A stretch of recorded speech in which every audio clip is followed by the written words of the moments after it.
Hello, hello mga idol, mga wali, and mga beshi. Ayan. So, maaga po tayong matutulog today, tonight. Dahil may chemo tayo bukas. Kailangan natin gumising ng maaga, no? Mga 3:30 gumigising na po ako kapag may schedule ako ng chemotherapy. And then, aalis po kami mag-asawa dito mga 4:30.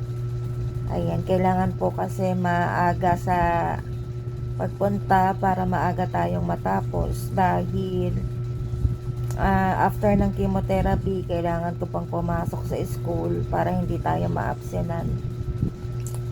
Mahirap talaga yung nagpapa-chemotherapy ka tapos may work ka, may iniisip kang trabaho, pero kinakaya naman. Kaya lang minsan kailangan mong habulin yung oras dahil alam niya na po, mahalaga ang oras sa mga working mom.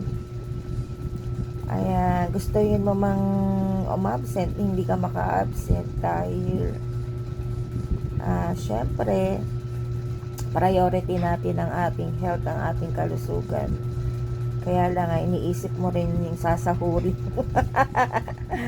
Yung sasahurin mo yung mga gawain sa school, alam niyo yun.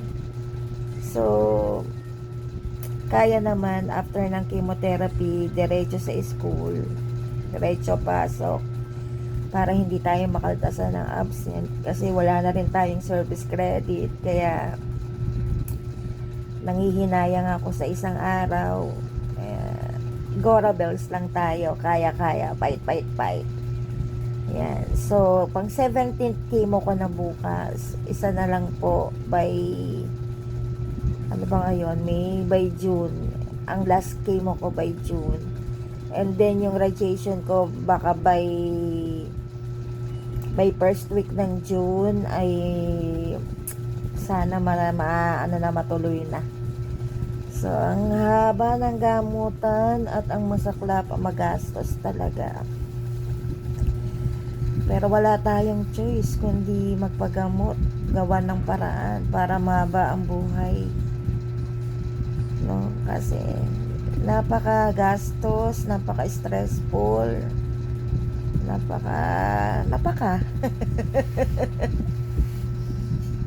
no, wala ka namang ibang choice kundi magpagaling, di ba? Wala kang choice kundi gawan ng paraan. Kaya kailangan magpakatatag talaga, no? Kailangan talaga na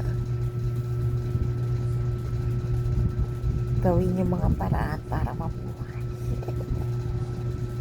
So yun lang, chemo natin bukas, kaya maagang gigising, tapos mag-prepare ng pambayad sa radiation para tuloy-tuloy ang gamutan.